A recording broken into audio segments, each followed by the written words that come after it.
এখন আবার শুনছি যে আসন বন্টন নিয়ে একটু ঠিক সমঝোতা না হয় ইসলামী আন্দোলনের মধ্যে একটা মানে তাদের একটা অসন্তোষের জায়গা তৈরি হয়েছে, সেটি এনসিপি যুক্ত হওয়াতে সেই অসন্তোষটা একটু আর কি একটা রূপ নিচ্ছে এবং সমঝোতা না হলে শেষ পর্যন্ত জোট ছাড়া এককভাবেও নির্বাচন করতে পারে এবং তাতে জামাতও বলছে খুব একটা সমস্যার কিছু নাই, মানে এরকম একটা ব্যাপার দাঁড়াচ্ছে। আমি জনাব মোস্তফা ফিরোজ আপনার কাছ থেকে শুরু করি যে আসলে ভোটের আগে জোটের এই সমীকরণটাকে আপনি কিভাবে দেখছেন, বিশেষ করে জামাতের সাথে এনসিপি যাওয়াতে আসলে এনসিপির কি লাভ হলো, জামাতের কি লাভ হলো? এনসিপির অনেক স্পেশালি যেটি বলা হচ্ছে সিস্টার্সরা চলে গেছেন এনসিপির জোট ছেড়ে, মানে এনসিপি ছেড়ে, আসলে কি লাভ হলো এনসিপির, কি লাভ হলো জামাতের বা জামাতের জোটের?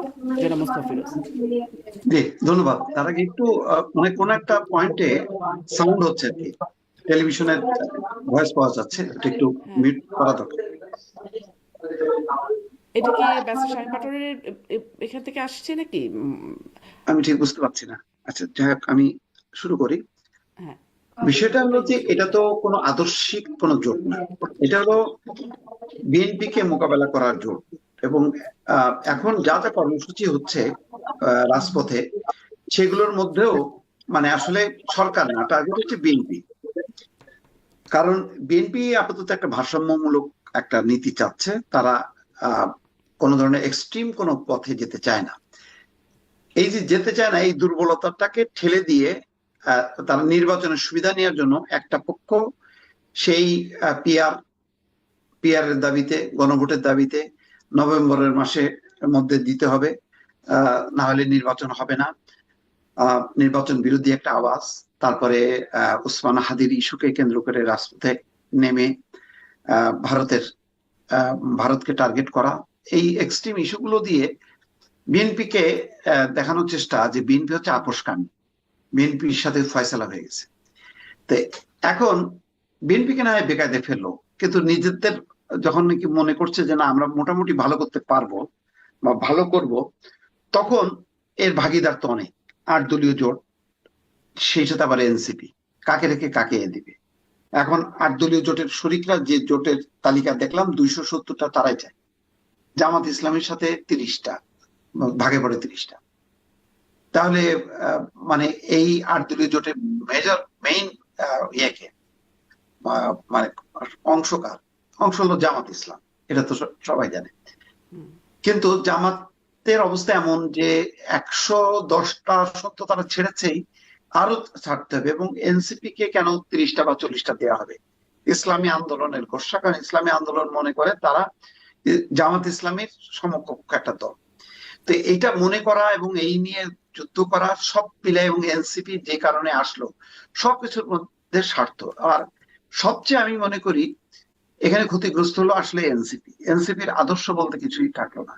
তারা যে একটা লিবারেল ডেমোক্রেসির কথা বললো, সেই বলার মধ্য দিয়ে তারা কি হলো, তারা চলে আসলো একটা জামাতের, 8টা জামাতের প্রত্যেকটা হচ্ছে ধর্মীয় প্রভাবিত, তাদের ছাপটা গায়ে লাগলো। লাগাতে যেটা হইলো যে যেখানে ইসলামী কোন দল কোন নারী প্রার্থী দিল না, তো এনসিপিতে যেহেতু কিছু নারীর প্রাধান্য ছিল, এবং তার মধ্যে উল্লেখযোগ্য কয়েকজন, যেমন তাসনিম যারা, সামান্তা শারমিন, ডাক্তার তাসনুভা, তো তারা দেখলো যে আসলে তো যে আশা যে উদ্দেশ্য সেগুলো নিয়ে আসলো, একটা হলো নারীর অধিকারের প্রশ্ন, আর একটা হচ্ছে 71-এর মুক্তিযুদ্ধ, স্বাধীনতা, কোনোটাই ঠিক থাকলো না। তাহলে এই জায়গা থেকে তারাও সরে আসলো। তারা সরে আসার সাথে সাথে বেশ কিছু নেতাও আস্তে আস্তে সরতে থাকলো। এমনিতেই জাতীয় রাজনীতিতে এনসিপির গুরুত্ব হারায় যাচ্ছে, তার মধ্যে যখন নাকি তারা জামাতের মধ্যে ঢুকে গেল, তখন আর নিজস্ব আলাদা অস্তিত্ব, আলাদাভাবে লড়াই করার আর কোনো অবস্থা থাকলো না।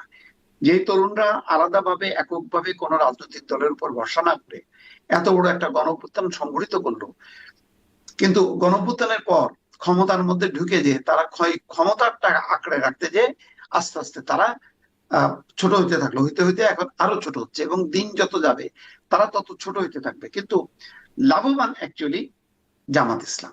জামাত ইসলাম যেমন বলা হতো যে বিএনপির সাথে যদি জোট সরকারে থাকতো, আরো কয়েকটা নাম থাকতো, তাহলে বিএনপি খেয়ে ফেলতো জামাত ইসলাম। তো এখন জামাতের সামনে এই যে এই এনসিপি বা অন্যান্য দল, ছোট ছোট দল, এগুলি কিন্তু তারা খেয়ে ফেলবে বল মার্সের মতন। হুম, তো সেই কারণে জামাত বরং আমি মনে বিএনপিও করি কি অনেকগুলো দল খেয়ে ফেললো না, ছোট ছোট অনেকগুলো দল, ওগুলো হ্যাঁ তো বিএনপির লিটারেলি অনেকগুলো খেয়েই দল ফেললো। খেয়ে ফেলছে, হ্যাঁ। তো হ্যাঁ, এখানেও তারা খাবে, এবং সেই খাওয়ার মধ্যে সবচেয়ে বড় ধরাটা খাবে হচ্ছে এনসিপি। কারণ এনসিপির আর খুব নৈতিক মেরুদণ্ড থাকবে না। তারা 30টা এমপি টার্গেট করতে, যে কয়টা যে হবে আল্লাহ জানে। তো যেগুলি হবে, যেগুলি জিতে আসবে, সেগুলি আর আদর্শিক অবস্থানে থাকবে না, বড় বড় কথা বলতে পারবে না। এমনিতেও দেখেন আস্তে আস্তে কিন্তু তাদের সেই লম্বা লম্বা কথাবার্তাগুলি কিন্তু কমে যাচ্ছে, গলা স্বর তাদের কিন্তু ক্রমশই সংকুচিত হয়ে আসছে, এবং এরপরে আরো সংকুচিত হবে।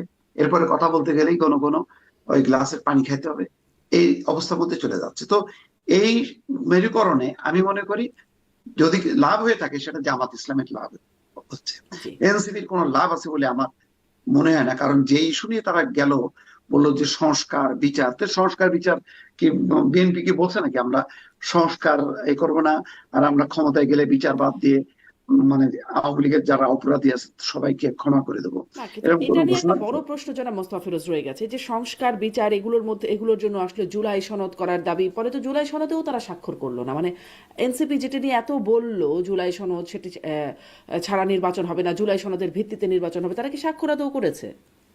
একটা মিছিলও যদি করতো যে জুলাই সনদের বাস্তবায়নের আগে নির্বাচন চাই না, এরকম কোনো ইয়েও নেই। বরং জামাত ইসলাম, যদিও তাদের এটা মূল ইস্যু হ্যাঁ, ছিল না, মূল ইস্যুটা ছিল হচ্ছে নির্বাচনের সুবিধা নেওয়া, তাও তারা কিছু বিভাগীয় পর্যায়ে সমাবেশ করছে।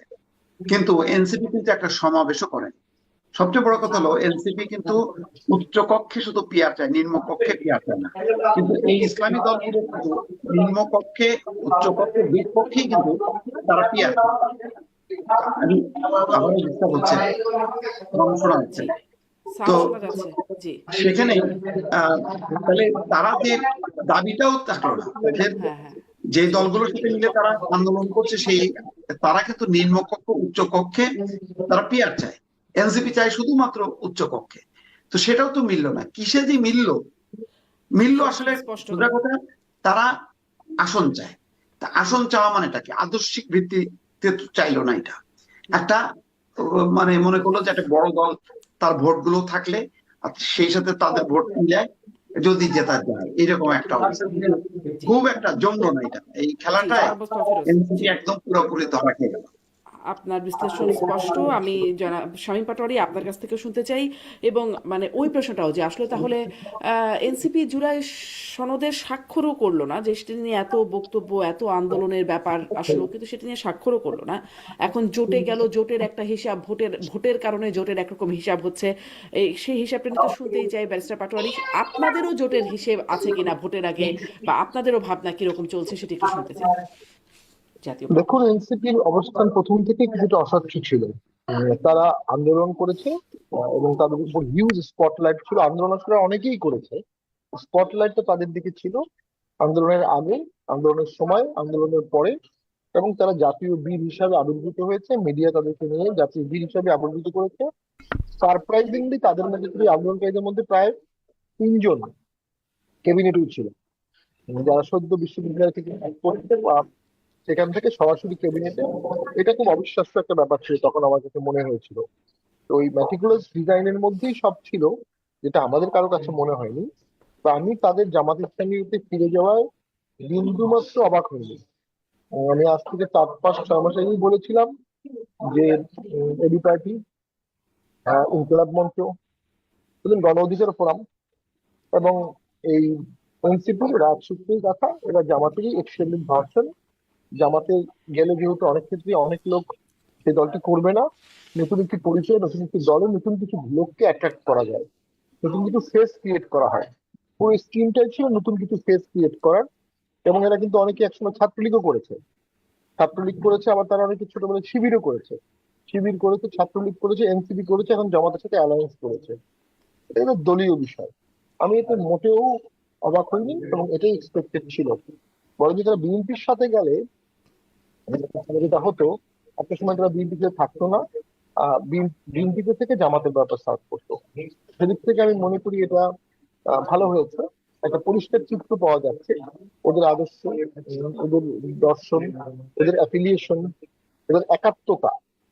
কোথায় এটা সবাই জেনে গেছে। এখন যারা ওই আদর্শকে ভালোবাসবে তারা তাদেরকেও ভালোবাসবে, যারা ওই আদর্শকে ভালোবাসবে না তারা তাদেরকে আর ভোট দেবে না, ভালোবাসবে না। আর একটা হচ্ছে এনসিপির একটা দলীয় প্রোটেকশন দরকার। এনসিপি ওয়ার্ড পর্যায়ে কমিটি করতে পারবে, এমনকি যারা এনসিপির শীর্ষ নেতা তাদেরও ওয়ার্ড পর্যায়ে কমিটি নাই। সেক্ষেত্রে ভোট করতে গেলে ওয়ার্ড পর্যায়ে কমিটি লাগে। ভোটের পরে তারা নিরাপত্তাহীনতাও ভুগতে পারে, সে কারণে তারা জামাতের সাথে অ্যালায়েন্স করেছে। তো সব মিলিয়ে আমি মনে করি জামাত এখন ইতিহাসের মধ্যে সবচেয়ে বড় সবচেয়ে বড় ফরম্যাটে 50-60 বছরের মধ্যে আছে। তবে আসন কতগুলো পাবে এটা কিন্তু আবার নির্ভর করবে আওয়ামী লীগের ভোটিং ট্রেন্ডসের উপর। যদি ভোটটি 12 তারিখে হয়ে যায়, নৌকা মার্কা না থাকে, নৌকা মার্কার ভোটাররা ভোট কেন্দ্রে যাবে কিনা, গেলে কাকে ভোট দেবে, তারা যদি সিদ্ধান্ত নেয় যে তারা কিছু কিছু জায়গায় জামাতকে হারাবে, তাহলে ওসব জায়গায় অবশ্যম্ভাবী জামাত হারবে। কারণ যখন নৌকার ভোটটা বিএনপিতে যাবে, তখন বিএনপি আনপ্রেয়ার হয়ে যাবে, বা লাঙ্গলে গেলেও অনেক ভালো ফল হবে। তারা যদি চায় যে কোনো মূল্যে আমরা এনসিপি কে হারাবো, এটা আওয়ামী লীগের জন্য খুব যৌক্তিক চাওয়া। এনসিপির বিপরীতে যে শক্তিশালী প্রার্থী আছে তাকে যদি নৌকা ভোট দিয়ে দেয়, পুরো চিত্রই পরিবর্তন হয়ে যাবে। তবে এগুলো কোনোটাই কাজ করবে না যদি একটা ম্যানুফ্যাকচার ইলেকশন হয়ে থাকে, যদি একটা প্রিডিসাইডেড ইলেকশন হয়ে থাকে, একটা ম্যাসিভ ইঞ্জিনিয়ারিং করা হয়ে থাকে। আমরা গন্ধ পাচ্ছি একটা ইঞ্জিনিয়ারিং হয়ে আছে, আমরা গন্ধ পাচ্ছি একটা কেন প্রশাসনিক ছক কেন এবং তৈরি কিভাবে হয়ে গন্ধটা আছে। পাচ্ছেন? এবং এটা আমাদের অভিজ্ঞতা থেকে আমাদের মনে হচ্ছে, যে যেভাবে এনসিপি নেতারা এখনো দাপট দেখাচ্ছে, ডিসি অফিসে যেভাবে তারা বিহেভ করছে, তারা তো অলরেডি এমপি হয়ে গেছে এমন একটা ভাব তাদের মধ্যে চলে আসছে। এই আত্মবিশ্বাসটা থেকে আসছে? কারণ ভোটে তো আমরা মনে করি তাদের সেই আত্মবিশ্বাসটা আসার সময় এখন না, কিন্তু তারা সে আত্মবিশ্বাসী। এবং প্রশাসনিক ছক যেহেতু এনসিপি সাজিয়েছে, জামাত সাজিয়েছে, কিছুটা বিএনপিও সাজিয়েছে, সেই ছকে আসলে আমরা অনেকটা সুষ্ঠু ভোটের আকাঙ্ক্ষা দেখি না, বা আশা আশা দেখি না। আরেকটি হচ্ছে নির্বাচন কমিশনের কর্মকর্তারা বিগত 1 বছর 1.5 বছর আসলে নিরপেক্ষভাবে কাজ করেছে। ভোটার লিস্টে কি নির্ভুল হয়েছে? ভোটার লিস্টে কি অনেক ভোট ঢুকানো আছে? নির্বাচন কর্মকর্তারা কারা? এই সমস্ত বিষয়ে ন্যাচারালি আমরা কথা বলারও সুযোগ পাইনি। আমাদের তো নিজস্ব ভোটে যাওয়াটাই ছিল একটা বেশ কঠিন বিষয়। তো সেই সমস্ত গুলো নিয়ে আমি মনে করি অসংখ্য আশঙ্কা রয়ে গেছে।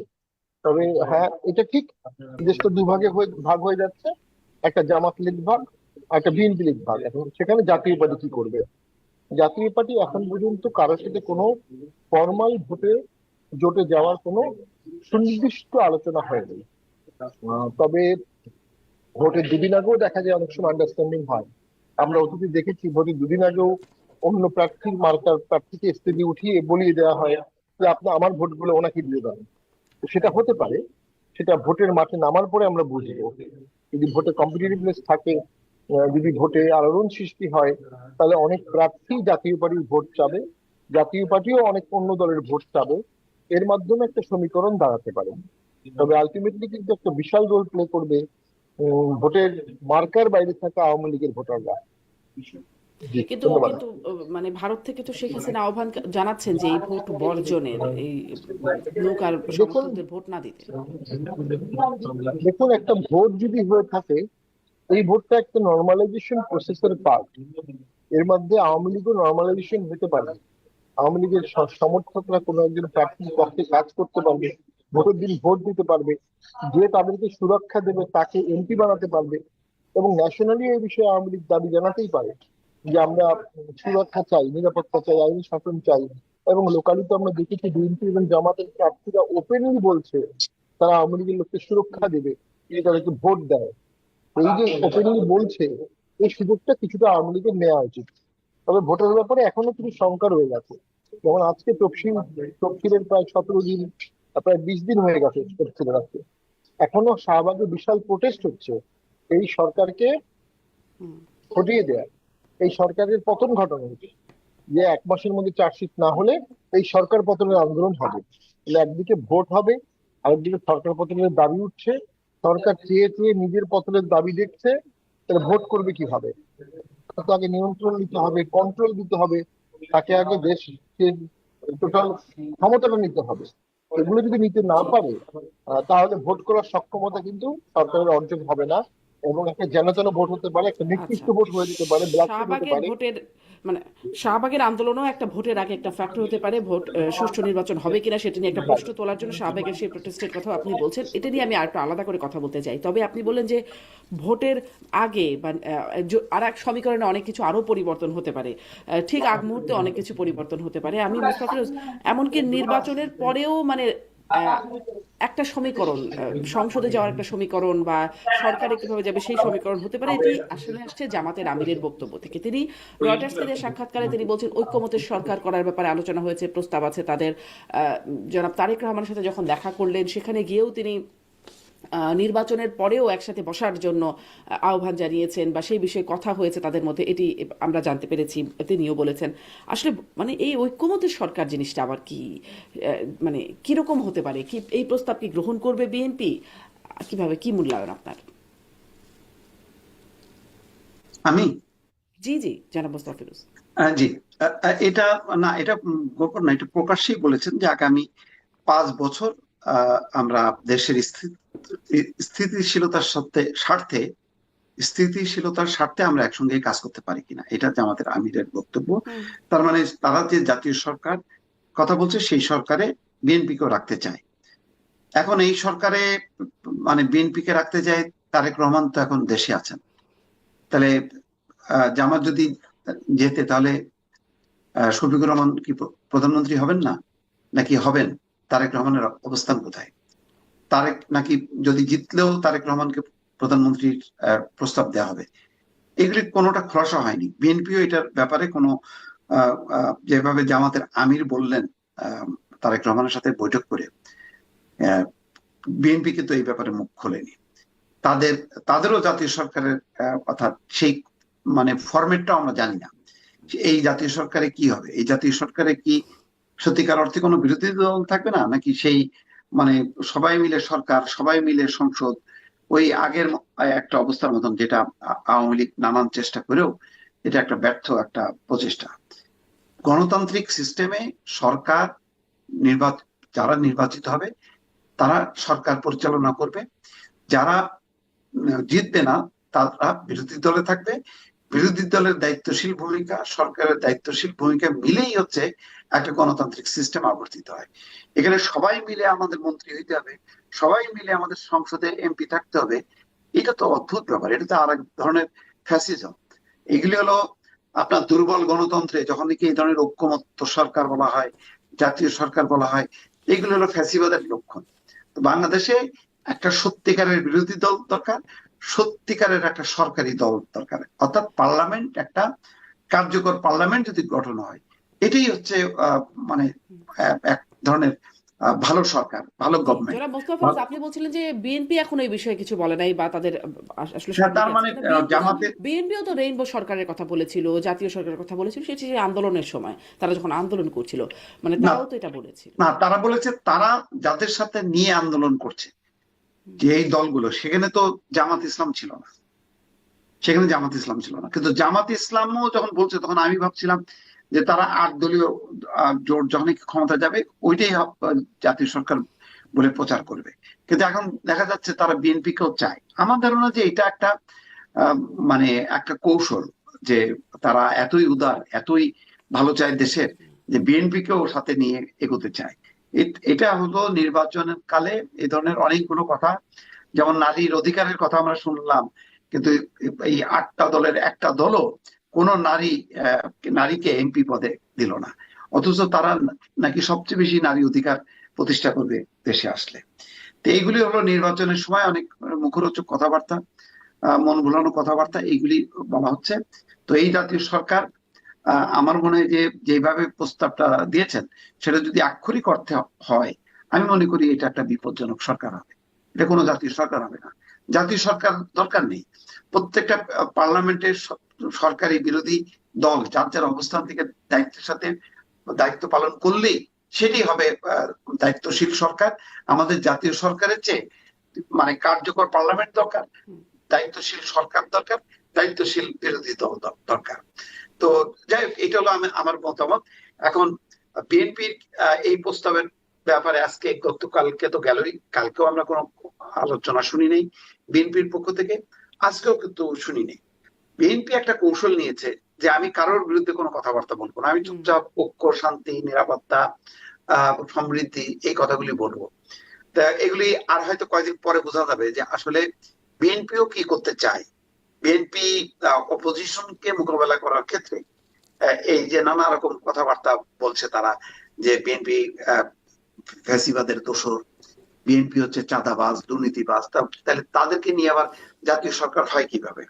এটা তো মিললো না। কয়েকদিন আগে যে মানে এই তো মাত্র কয়েকদিন আগে, 1 বছর ধরে তো এই প্রচারিত আমরা শুনলাম যে ওই আওয়ামী লীগও যা, বিএনপিও তাই, আওয়ামী লীগও দুর্নীতিবাজ, এরাও তাই, আওয়ামী লীগও স্বৈরশাসন কায়েম করে, এরাও কায়েম, আবার এদেরকে নিয়ে আবার জাতীয় সরকার হচ্ছে। এমনি অদ্ভুত কথাবার্তা, মানে এরকম এত অদ্ভুত সহবিরোধী। রাজনীতিতে তো এরকম অদ্ভুত ব্যাপার কি আসলে নতুন? কারণ মানে বিএনপিও বলে জামাত হচ্ছে রাজাকার বা স্বাধীনতা বিরোধী, তাদের সাথে জোটে থাকার সময় কোনো সমস্যা ছিল না। মানে এটা তো একটা অদ্ভুত ব্যাপার, হ্যাঁ, হ্যাঁ, জোট হয়ে হ্যাঁ, গেলে এই সব এই ভ্যালিড হয়ে যায়। অবস্থানগুলো অস্পষ্ট, রাইট, সঠিক, যে এই অবস্থানগুলো স্পষ্ট। বিএনপির আসলে একটা স্টেটমেন্ট দেওয়া উচিত জামাতের ব্যাপারে, যে তাহলে তারা যে জামাতকে নিয়ে এতদিন ঘর করলো, বা তারা একসাথে আন্দোলন করলো, নির্বাচন করলো, সরকার করলো, এটা কি ভুল ছিল নাকি সঠিক ছিল? এটার ব্যাপারে জামাতেরও একটা ক্লিয়ার কাট পলিটিক্স এর একটা মোরাল একটা অবস্থানটা তুলে ধরা দরকার। তা নাহলে কিন্তু মানুষ আস্থা পাবে না, মনে করবে যে রাজনীতি মানেই হচ্ছে ভণ্ডামি, রাজনীতি মানেই হচ্ছে মুখে যা বলা হয় কাজে তা করা হয় না। তো এইভাবে চলছে, ছল চাতুরি চলছে। এখন দেখা যায় এই ছল চাতুরির মধ্যে যারা ইসলামের নাম ব্যবহার করে রাজনীতি করতেছে, এখন দেখা যাচ্ছে তাদের মাত্রাটা আরো বেশি। তো জি। এটা তো আবার আরেকটা ধর্মীয় মূল্যবোধের সাথে আবার মিলল না। আরেকটা প্রসঙ্গ যেটি ব্যারিস্টার পাটোয়ারি বলছেন, এটা নিয়ে আমি একটু পরেই আসি, যে এই যে শাহবাগের যে প্রটেস্টটা চলছে, সরকার পতনের আন্দোলনের হুমকি দিচ্ছে, আমি দেখছিলাম 7ই জানুয়ারির পরে সরকার পতনের আন্দোলনের কথা বলছে। এই প্রসঙ্গটি একটু আলোচনা করবো, একটু তুলে রাখলাম। কিন্তু ব্যারিস্টার পাটোয়ারি এই ভোটের সাথে আর একটা ভোট, সেটি হচ্ছে গণভোট, সেটির পক্ষে ডক্টর ইউনূস বলেছেন, সেই ভোটের গাড়ি উদ্বোধন করে বলেছেন গণভোটে হ্যাঁ ভোটের ভোট দেওয়ার পক্ষে তিনি বলেছেন। আমরা দেখলাম টিআইবি বলছে গণভোটে হ্যাঁ বিজয়ী হবার কোনো বিকল্প নাই। আহ, মানে এই প্রচারণাকে আপনি কিভাবে দেখছেন? জি, আমি তার আগে একটু বলতে চাই, গত 15 দিনে যদি আপনি ঘটনা প্রবাহগুলো দেখেন, খুব দুঃখজনক ভাবে ওসমান হাদি মৃত্যুবরণ করেছে। তার মৃত্যুর সংবাদে প্রথম আলোতে আগুন দেওয়া হয়েছে, তার মৃত্যুর সংবাদে ডেইলি স্টারে আগুন দেওয়া হয়েছে, ডেইলি স্টারে 30 জন সাংবাদিক উপরে আটকা পড়েছিলেন, শ্বাসকষ্ট হচ্ছিল প্রচন্ড ধোঁয়ায়, অনেকক্ষণ পরে সেখানে গাড়ি গেছে। ছায়ানটে ভাঙচুর করা হয়েছে, এবং উদীচীতে ব্যাপক ভাঙচুর করা হয়েছে, এবং এগুলোর কোনোটারই বিচার হয়নি। দীপু দাস নামে একজন হিন্দুকে পিটিয়ে মেরে উলঙ্গ করে আগুন দেওয়ার ভিডিও করা হয়েছে। কি পরিমাণ ঘটনা গত 15 দিনে। এরপরে 25 তারিখে তারেক জিয়া আসলেন, 29 তারিখে মনোনয়ন জমা দেওয়ার শেষ দিন ছিল। বেগম জিয়া এরপরে মারা গেলেন, ওনার বিশাল জানাজা হলো, এর আগে হাদির বিশাল জানাজা হলো। 15 দিনে তো ব্যাপক ঘটনা ঘটে যাচ্ছে। সামনের 15 দিনে আরো কত ব্যাপক ঘটনা ঘটবে, ডিফিকাল্ট টু প্রেডিক্ট। তো এখন যেটি আপনি বলছিলেন, যে ইস্যুটা, সেই ইস্যুটা হচ্ছে যে যে হাদির যে আন্দোলনটা হচ্ছে বিচারের জন্য, এটিতে আমি মনে করি আহ সরকার দমন করতে হবে। সরকার যদি এটাকে দমন বা এটাকে প্রশমন না করে, তার মানে সরকার নাই। তফসিল বিরোধী ইলেকশন কমিশনের সরকার, সকল দলের এখন পার্টি করা নিষেধ, কিন্তু একটা গোষ্ঠী ইনকলাব মঞ্চ, জুলাই ঐক্য নাম দিয়ে, বিভিন্ন নাম দিয়ে তারা কিন্তু মিটিং করছে, বিশাল বিশাল মিটিং করছে। এবং জুলাই ঐক্য নামে একটা মঞ্চ, তারা জাতীয় পার্টির ব্যানের বিরুদ্ধে বলছে জাতীয় পার্টি ভোট করতে পারবে না। তফসিল হয়ে গেছে, মনোনয়ন জমা দেওয়া হয়েছে, মনোনয়ন বৈধ হয়ে গেছে, এখন বলছে জাতীয় পার্টি ভোট করতে পারবে না, মানে ভোট করলে তারা প্রতিহত করবে। হুম। এই বক্তব্যটা সম্পূর্ণ নির্বাচন আচরণ বিধির পরিপন্থী, এবং এই বক্তব্যের জন্য নির্বাচন কমিশন প্রার্থীকে বাতিল করতে পারে, আর যারা প্রার্থী না তাদেরকে নির্বাচনী আইনে অ্যারেস্ট করতে পারে। এখন পর্যন্ত কাউকে অ্যারেস্ট করা হয়নি। তার মানে নির্বাচন কমিশন, সরকার টেক ওভার করেনি, নির্বাচন কমিশন তার টোটাল কন্ট্রোল নেয়নি। 42,000 ভোট সেন্টারে ভোট করা ব্যাপক কঠিন হবে সেই সেই নির্বাচন কমিশনের জন্য। আপনার আরেকটি প্রশ্ন ছিল কি জানেন? ওটাতে তাহলে একটু পরেই আসি, আমি ওই গণভোটের পক্ষের প্রচারণা, যেহেতু এই প্রসঙ্গটাই আপনি গণভোট, বলছিলেন। ওটা একটু পরেই আসি, তাহলে ওটা আলাদা করে কথা বলি। কিন্তু এই যে মানে সরকারের কন্ট্রোল যে এখনো নেয়নি, এটা নিয়ে বলছেন, আমি এই প্রসঙ্গটা নিয়ে জনাব মোস্তফা ফিরোজের কাছ থেকে একটু শুনে নেই যে এই আন্দোলনকে আপনি আসলে কিভাবে দেখছেন, যে শাহবাগে যে আন্দোলন হচ্ছে সেটি নিয়ে একটু শুনবো। এবং সরকারের কন্ট্রোল না আসার আরেকটা জায়গায় দেখছি যে বৈষম্য বিরোধী ছাত্র সমন্বয়কের সেই যে ভিডিওটা ভাইরাল হলো, যে তিনি গিয়ে বলছেন বানিয়াচং থানা আমরা পুড়িয়েছি, সন্তোষ মানে ওসিকে তাকে তারা পুড়িয়েছেন, সন্তোষ সাহা সম্ভবত তার নাম, হ্যাঁ, এসআই সন্তোষকে জ্বালিয়ে দিয়েছেন, এই কথাগুলো বলছেন। মানে এটি হুমকি দিচ্ছেন যে আসামি ছাড়াতে গিয়ে, আসামিকে ধরে নিয়ে গিয়ে একজন ছাত্রলীগদের থেকে ধরে নিয়ে গেছে, সেজন্য তাকে ছাড়াতে গিয়ে, এবং ওসিকে একরকম তাকে খুব সাবমিসিভ বিনয়ী, একরকম কাকুতি মিনতি তার পক্ষ থেকে দেখা যাচ্ছে হুমকি দিয়ে যাচ্ছেন ওই বৈষম্য বিরোধী ছাত্র আন্দোলনের একজন খুব বাচ্চা একটা ছেলে। কেমন কন্ট্রোল আসলে প্রশাসনের, জনাব মোস্তফা ফিরোজ? না, কোনো কন্ট্রোল নেই তো। পরে অবশ্য যখন কি খবর প্রকাশ হবার পর ওই মেহেদী হাসান তাকে অ্যারেস্ট করছে, কিন্তু 15 ঘন্টা ধরে মানে পুলিশকে চাপে রেখে মানে তাকে ছেড়ে দিতে বাধ্য হলো। তারপর আবার মেহেদী হাসানকে করলো, তাও কি যখন কি খবরটা গণমাধ্যমে চলে আসলো তখন। এটা তো খুবই মানে নিন্দনীয় এবং দুঃখজনক ঘটনা হলো এই। পুলিশ কিন্তু গত 1 বছরে পুলিশকে তো স্বাধীন করা হয়নি, বরং যতটুকু স্বাধীন ছিল পুলিশ আগে, তার সক্ষমতা যতটুকু ছিল, এই বৈষম্য বিরোধী এই মানে তৃণমূলে বিএনপি জামাত এরা আরো চাপতে চাপতে এটাকে একদম নিঃশেষ করে ফেলছে। এইসব ঘটনা প্রমাণ করে যে আগামী নির্বাচনে আসলে পুলিশ কার্যকর কোনো ভূমিকা রাখতে পারে। এখন পুলিশকে শক্তিশালী করার জন্য আর্মি তো মানে সংখ্যাটা তো এত না যে সেইটা জনবল জনাব দিয়ে। মোস্তফা ফিরোজ, আমি আপনাকে একটু পজ দিই, আমি একটু শামীম পাটোয়ারির দৃষ্টি আকর্ষণ করছি। ব্যারিস্টার পাটোয়ারি, আপনি আমাকে শুনছেন? জি, শুনছি। যদি আপনাকে, আপনি যখন কথা বলছেন একটু মিউট করবেন, আপনার ভিডিওটি অফ করছেন, আপনি কি অডিওটিও মিউট করবেন? আমার মনে হয় ওখান থেকে একটা নয়েজ আসছে। অনেক ধন্যবাদ। জি, জনাব মোস্তফা ফিরোজ। হ্যাঁ, ধন্যবাদ। আসলে আমিও মানে হ্যাঁ, ঠিক হ্যাঁ, একটু ডিস্ট্রাক্টেড ছিলাম। ফলো করতে পারছিলাম না কথাটা। তো যাই হোক, এখন যেটা হলো যে এই ঘটনাগুলো নির্বাচনের ঠিক 1 মাস আগে এই ঘটনা প্রমাণ করে যে পুলিশ কতটা দুর্বল, যে বৈষম্য বিরোধী ছাত্র আন্দোলন যেখানে এখন এটা মানে নিভু নিভু অবস্থা, কোথাও এর অস্তিত্ব আছে কিনা সন্দেহ আছে, এখনো সেই বৈষম্যের নামে আসলে পুলিশ যেন আতঙ্কে কাঁপতে থাকে এবং তার কাছে নথি স্বীকার করে আবার তাকে ছেড়েও দেয়। খবর প্রকাশ হবার পর হয়তো উপর থেকে চাপাচাপির কারণে পরে তাকে অ্যারেস্ট করছে। তো তার মানে কি, প্রবণতাটা হলো এটা শায়েস্তাগঞ্জের ঘটনা হলেও এটা সারা দেশে তো আসলে চিত্রটা এরকমই। পুলিশের অবস্থা আসলে মানে খুব একটা গত 1 বছরে শক্তিশালী হয়নি। শক্তিশালী হওয়ার ব্যাপারে রাজনৈতিক দলগুলো সাপোর্ট করেনি। এখন আর্মিকে দিয়ে ঠেকা কাজ চালানো হচ্ছে। এই ঠেকা কাজটা যখন নাকি এরকম মানে শত শত শায়েস্তাগঞ্জ বিভিন্ন জায়গায় কেন্দ্রকে ঘিরে, ভোট কেন্দ্রকে ঘিরে যখন নাকি সেটা মাথা চাড়া দেবে, তখন পুলিশ কয়টা যে ওখানে থামাবে, আর্মি কিভাবে এটা সামাল দেবে, আমার এটা মাথায় কাজ করে না। এই জন্য আমি বারবার বলছিলাম 50টা করে, যেহেতু আইন শৃঙ্খলা পরিস্থিতি নাজুক, সারা দেশের পুলিশ এবং সেনাবাহিনী মিলে 50টা করে যদি আসনে নির্বাচনটা মানে কন্ডাক্ট করতো তাহলে ভালো হতো। নতুবা এই 300 আসনে আসলে কোনো দিশা পাবে না। 300টা নির্বাচনী এলাকা, কিন্তু কেন্দ্র তো হলো কয়েক হাজার।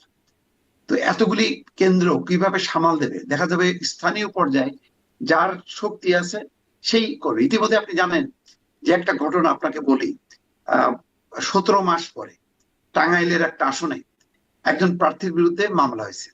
সেই মামলা হচ্ছে অন্যতম প্রতিদ্বন্দ্বী। তো তার বিরুদ্ধে মামলা হয়েছে 17 মাস আগে বৈষম্য বিরোধী ছাত্র আন্দোলন সময়ের যে ঘটনা, ওই ঘটনায় একজন ছাত্র আহত হয়েছে, এই নামে একজন প্রার্থীর নামে মামলা করেছে। যিনি মামলায় ভিকটিম হয়েছেন তিনি একজন প্রার্থী, তিনি স্বতন্ত্র। তাহলে বোঝেন, আজকে মাহমুদুর রহমান মান্না যা বললেন, আনিসুল ইসলাম মাহমুদ কিন্তু একই কথা বললেন। বলছেন যে মবক্রেসির কারণে তারা নমিনেশন পেপার জমা দেয়া এই কাজটা ঠিক মতন করতে পারেনি।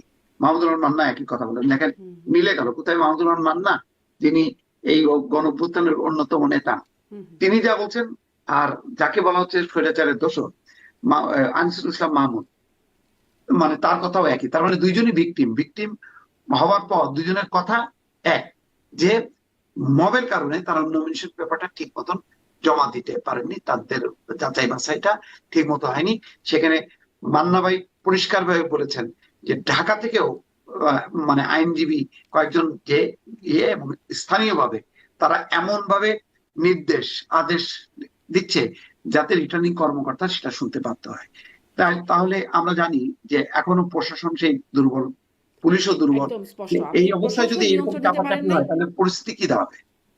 এটি আপনি স্পষ্ট করছেন, কিন্তু আরেকটা যে বিষয় আসছে যে শাহবাগে আন্দোলন, আমি কি ব্যারিস্টার পাটোয়ারিকে পাচ্ছি, আমি যদি শুনি শাহবাগের যে আন্দোলন নিয়ে আমি প্রশ্ন করছিলাম জনাব মুস্তফা ফিরোজ, আপনি কি এটা একটু বলবেন যে এই আন্দোলনটার পেছনে কি অন্য কোনো উদ্দেশ্য আছে নাকি হাদির বিচারই? কারণ এই যখন হাদি হত্যাকাণ্ডের পরে মানে হাদিকে গুলি করার পরে সরাসরি প্রথম মির্জা আব্বাসের দিকে অভিযোগ, তারপরে চলে আসলো ভারতে পালিয়ে গেছে হাদি, সেই ভারত দুঃখিত হাদির হত্যাকারী ভারতে পালিয়ে গেছে, সেখান থেকে ভারতের সেভেন সিস্টার্স আলাদা করে দেওয়ার হুমকি, অনেক কিছু হলো।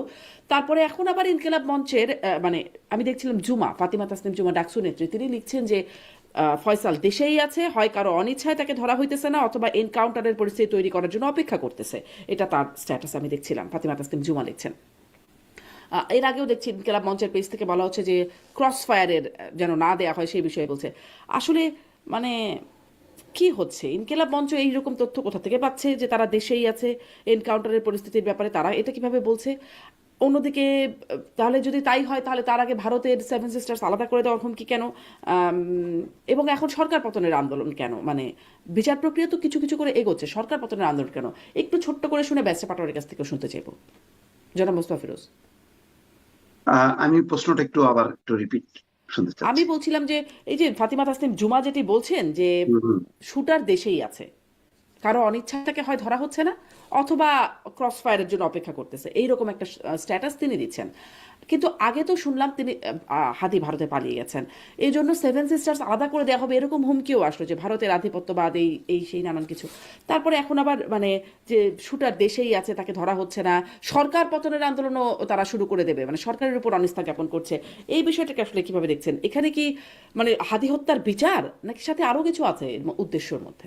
আচ্ছা, সেই ক্ষেত্রে একটা এই কিছুক্ষণ আগে একটা আমি বলি, ছাত্রদল নিজে বলছে যে এই ইনকিলাব মঞ্চকে বিশেষ একটা গোষ্ঠী ব্যবহার করছে। আহ, আমি একদম মানে টু দা পয়েন্ট যদি বলি, ইনকিলাব মঞ্চের ব্যানারে ইনকিলাব মঞ্চের ব্যানার ব্যবহার করে একটি বিশেষ গোষ্ঠী ষড়যন্ত্রে লিপ্ত। তার মানে বোঝা যাচ্ছে যে ইনকিলাব মঞ্চে মানে এত সাংগঠনিক ভিত্তি বা এমন জনসমর্থন আসেনি। সমর্থন আছে হাদির ব্যাপারে, কিন্তু ইনকিলাব মঞ্চের ব্যাপারে এমন কোনো জনবল থাকার কথা না। দেখা যাচ্ছে ইনকিলাব মঞ্চের ব্যানারে আসলে জামাত এবং শিবিরের লোকজনই সেখানে জড় হয়েছে এবং তারা এই ইস্যুটাকে আহ কাজে লাগাচ্ছে রাজনীতির মাঠটা দখল করা। মূল লক্ষ্য কিন্তু আসলে নির্বাচন। এবং বিএনপিকে ওই যে বললাম না, বিএনপি এইসব ইস্যুতে একটু ধীরে মানে সরকারের উপর আস্থা রাখতে চায়। তারা তো বলেছে সরকার যে এই সরকারের সময় বিচার হবে, দ্রুত বিচারই হবে, সেই আসামি ধরা পড়ুক আর না। এখন যেটা ঝুমা বলছে করতে পারে, কারণ হাদি ওসমানা হাদির ইস্যুটা ঝুলায় রাখলে দুই দেশের উগ্রপন্থী তাদের জন্য সুবিধা হয়। ভারতে দেখলেন না, মুস্তাফিজকে আইপিএল থেকে বাদ দিয়ে দিল, কলকাতা নাইট রাইডার্স থেকে বাদ দিতে বাধ্য হলো। এবং বিজেপি নেতা এটা অভিনন্দন জানাইছে যে ভারতের হিন্দুদের জয় হয়েছে। আর ওই বিজেপির নেতাই বলছেন যে শাহরুখ খানকে গাদ্দার। তার মানে ভারতের মতন এত বড় একটা দেশ, সেখানেও বাংলাদেশের হিন্দুদের মানে প্রসঙ্গটা টেনে এনে তারা মুস্তাফিজকে বাদ দিল। যে মুস্তাফিজ নিয়ে খুবই আলোচনা ছিল, যে 9,20,00,000 রুপিতে সে কন্ট্রাক্ট করলো। সেই মুস্তাফিজ আজকে ধর্মের বিভাজনের কারণে, ভারতের উগ্র মৌলবাদী গোষ্ঠীর কারণে আজকে আইপিএলে খেলতে পারলো না। এই যদি ভারতের অবস্থা হয় তাহলে বাংলাদেশের অবস্থাটা দেখেন, তাহলে বাংলাদেশে এর একটা প্রভাব পড়বে।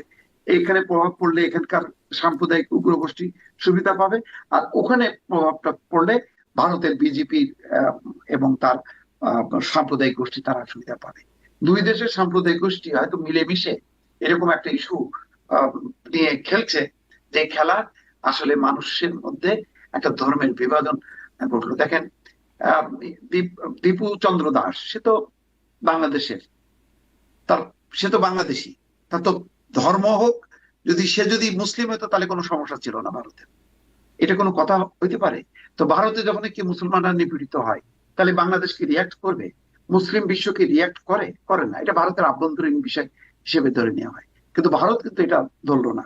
তার মানে বাংলাদেশকে তারা দেখে মনে হচ্ছে যেন মানে তাদের একটা একটা সম্প্রসারিত রাজ্য, সেই রাজ্যের একটা হিন্দুকে মুসলমানরা মারবে, এটা তারা সহ্য করছে না। এই সুড়সুড়ি দেওয়ার মধ্য দিয়ে এটা মানে গণতান্ত্রিক আমি অসাম্প্রদায়িক মানুষগুলো তারা ক্ষতিগ্রস্ত হচ্ছে, দল ক্ষতিগ্রস্ত হচ্ছে। কারণ যারা সাধারণ মানুষ, তাদের মনের উপরে তো এগুলি প্রভাব পড়ছে, ধর্মের প্রভাব পড়ছে, ধর্মের ভিত্তিতে বিভাজনটা তৈরি হচ্ছে। তো সেটা এই অঞ্চলে ইনকলাব মঞ্চ এটা নিয়ে খেলছে, বারবার সরকারের আন্তরিকতা নিয়ে প্রশ্ন তুলছে যে আহ হাদি ওসমান হাদির হত্যাকারী এখানে আছে, একবার বলতেছে ভারতে, সুতরাং ভারতের আস্তানা জ্বালায় দাও, পুড়ায় দাও বলে মানে হামলা করতেছে প্রথম আলো, ডেইলি স্টার, ছায়ানটে। তো এটা ভালো, এটা মানে কি বলবো আর কি, মানে এর চেয়ে ন্যাক্কারজনক এইরকম জি। খারাপ ধরনের একটা প্রবণতা দুই দেশ জুড়ে যা হচ্ছে, এটা দুই দেশের গণতান্ত্রিক আমি অসাম্প্রদায়িক মানুষকে আতঙ্কিত করে তুলতেছে। জি, মোস্তফিজুর, আপনাকে ধন্যবাদ। আমি এইটা নিয়ে একটু ব্যারিস্টার পাটোয়ারির কাছে শুনবো, এবং সাথে সাথে ওই প্রশ্নটাও পরবর্তীতে রেখে গেলাম যে ভারতের এর মধ্যে আবার ভারতের পররাষ্ট্রমন্ত্রীও এসে তারেক রহমানের সাথে দেখা করছেন, এই প্রসঙ্গটা একটু পরে কথা বলি। কিন্তু ব্যারিস্টার পাটোয়ারি, এই যে ইনকিলাব মঞ্চের আপনি আসলে যেটি শুরু করলেন, যে শাহবাগে যে প্রোটেস্ট, এটির আপনার কি মনে হয়, আপনার কাছে কি মনে হয় যে এটির পেছনে আসলে উদ্দেশ্য? তারা তো বলছে তারা বিচারের দাবিতে আন্দোলন করছে, সারা দেশেই সেই আন্দোলন ছড়ানোর কথা বলছে এবং হচ্ছে অভিভাগের শহরগুলোতে।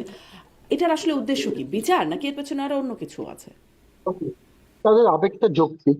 তাদের সহকর্মী সহযোদ্ধা নির্মমভাবে হত্যা হয়েছে, তো এখন পর্যন্ত কোনো আসামি অ্যারেস্ট হয়নি। এই বিষয়ে আবেগ থাকা খুবই স্বাভাবিক।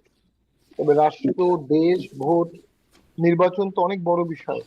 তফসিল বিরোধী যদি এরকম আন্দোলন হয়, আমাদের পুলিশের সীমাবদ্ধতা আছে। পুলিশ কি তাহলে এই আন্দোলন ঠেকাবে বা আন্দোলনকারীদের নিরাপত্তা দেবে, না ভোটের কাজ করবে? সেই জন্যই আমরা এর আগে দেখতাম যে যে পরিমাণ যখনই ভোট হতো, এই ধরনের আন্দোলন, বিক্ষোভ, মিছিল সবকিছু বন্ধ হয়ে যেত। এক ধরনের আনডিক্লার্ড এমার্জেন্সি হতো, সেনাবাহিনী চলে আসতো, সব জায়গায় তারা 5 জনের বেশি সমাবেশ করা যাবে না, নির্বাচনী আচরণবিধি সকলের উপর বাধ্যকর করে দিত। সেই জায়গাটা এমনকি আমাদের প্রাকৃতিক বিবাহিত অনুষ্ঠান, দাওয়াতে গেলেও অনেক বাধ্যবাধকতা মানতে হতো। সেখানে এত লুজ ভাবে আহ ভোটটা হওয়াটা খুব আশঙ্কাজনক একটা সম্ভাবনা আছে।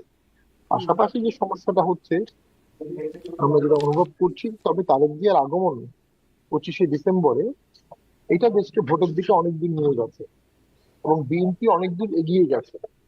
দেশে একটা অংশ ফ্যাসাদ চাচ্ছে, এখানে মিলিটেন্সি সোর্স থাকতে পারে, সেখানে নো ভোট থাকতে পারে। যেমন ভোট হলেই এনসিপির অনেক নেতা হারিয়ে যাবে, ভোট না হওয়া পর্যন্ত তারা বিশাল বড় নেতা, তাদের কথা এখানে বলছে।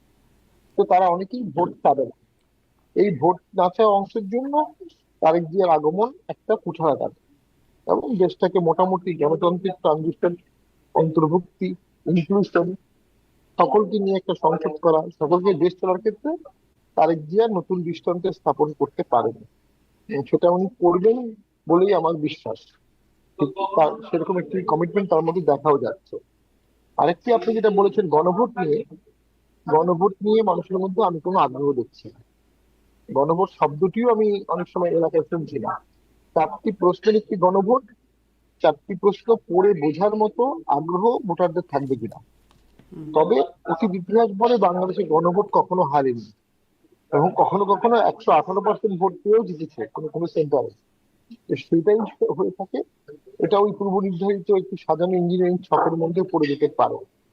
আহ আমরা মনে করি গণভোটের কোনো প্রয়োজন ছিল না। সংসদে সমস্ত সংশোধনী আসবে, পার্লামেন্টারি প্রসেসে সেগুলো ডিসকাশন হবে, কেবল ভাবে স্ক্রুটিনি হবে, কমিটিতে যাবে, আবার কমিটিতে যাবে, আবার স্পেশাল কমিটিতে যাবে, সিলেক্ট কমিটিতে যাবে, তারপরে রেফারেন্ডামে যাবে। এখন আগে রেফারেন্ডাম করে পার্লামেন্টকে বেঁধে ফেলার যে চেষ্টা হচ্ছে, এটা কনস্টিটিউশনাল ল এর সাথে যায় না। অর্থাৎ বর্তমান সরকার তার নিজের নিরাপত্তা নিয়ে ভীত, তার নিজের এক্সিট নিয়ে ভীত।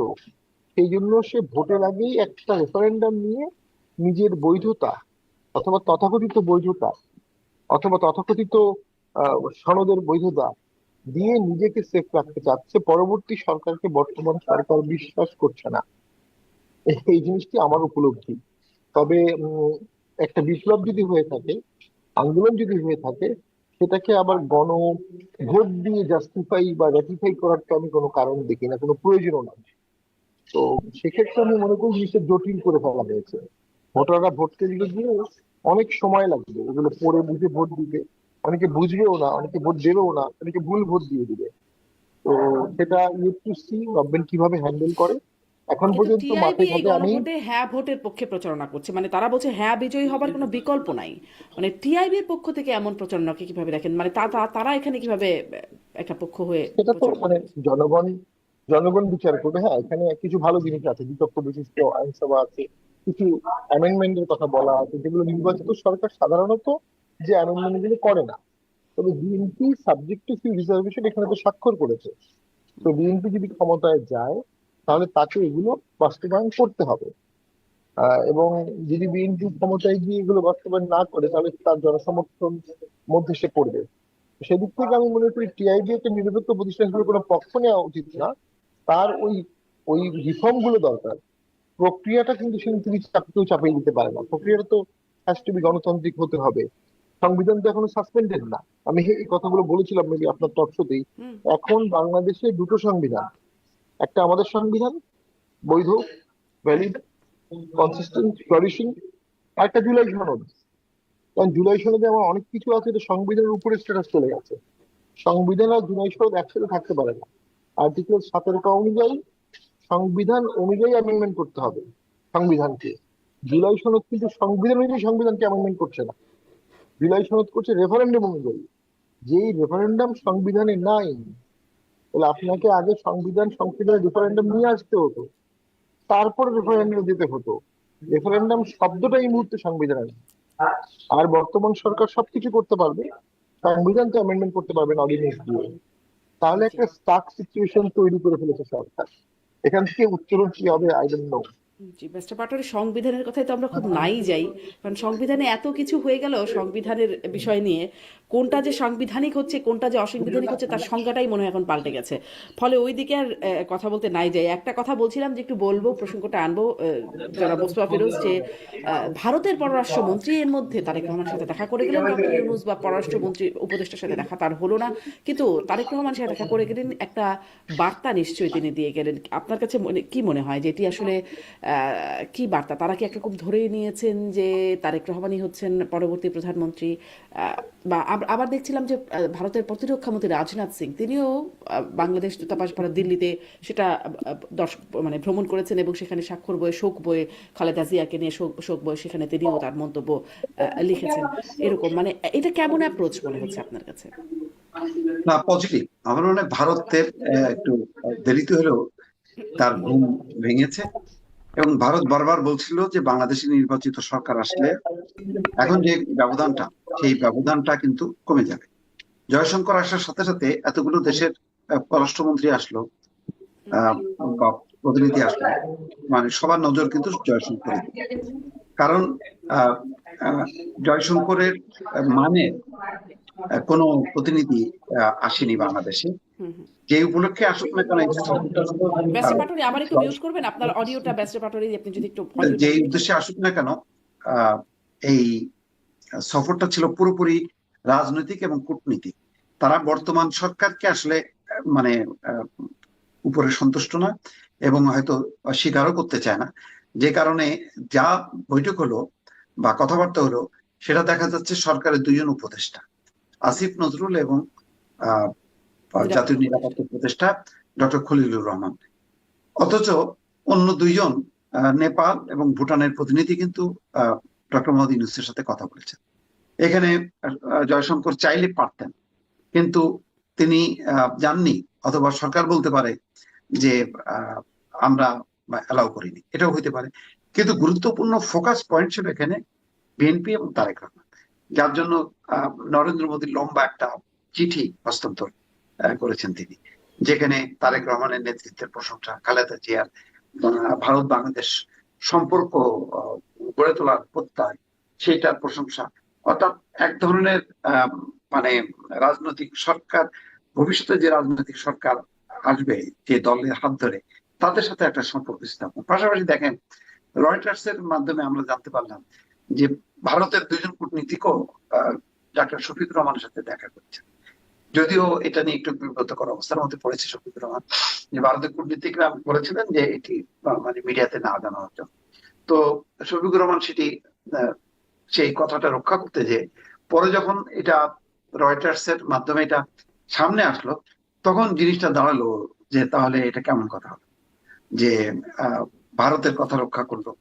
তো যাই হোক, এটা নিয়ে তার মানে মোট কথা মানে ভারতের কথা এতদিন রক্ষা করলো, এখন এসে আর রক্ষা করলো না, মানে কারণ তিনি দেখা করতে এসেছেন তার বাইপাস সার্জারি গত বছরে, সেই সার্জারির পরে দেখা করেছেন। জানুয়ারি প্রায় মাসে। এতটা সময়ে আসলে কিন্তু তিনি বলেন নাই, হ্যাঁ, সেটাই একটা, এইটাই তো আবার এখন বললেন। স্ববিরোধিতা হ্যাঁ, হুম, বললেন।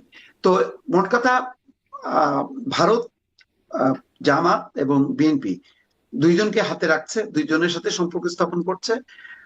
মানে যারাই ক্ষমতায় আসবে তাদের সাথে একটা মানে আবার সেই পুরনো যে কূটনৈতিক সম্পর্কটা, সেটা পুনঃস্থাপনের তারা চেষ্টা করবে। তো এই অবস্থানটা ভালো, যৌক্তিক, যে তারা আওয়ামী লীগের অপেক্ষায় বসে না থেকে তারা রাজনৈতিক বাস্তবতা মেনে নিয়ে তারা সেভাবে পথ চলছে, এবং এটাই কূটনীতির লক্ষ্য হওয়া উচিত। যে লক্ষ্যটা যদি আরো আগের থেকে তারা সুন্দরভাবে পরিচালনা করতো, তাহলে বাংলাদেশের এরকম একটা বিপর্যয় হয়তো হতো না, এই ধরনের নির্বাচনের মধ্য দিয়ে বারবার ফ্যাসিবাদের জন্ম হতো না।